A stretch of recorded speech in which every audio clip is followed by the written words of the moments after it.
Kapag ikaw ay natatakot, nai-imagine sa iyong utak ang masama ng pwedeng mangyari. At yun po'y nakakaparalisa.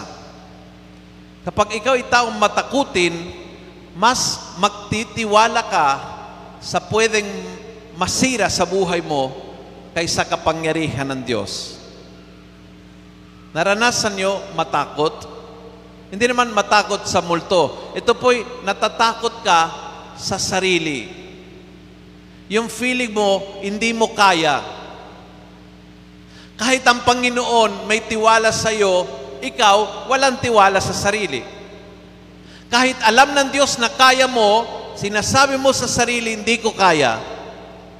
Itong pinakakalaban. Ang kalaban is tayo na sinisira ang sariling buhay. Tayo na hinihila pababa ang sariling pagkatao.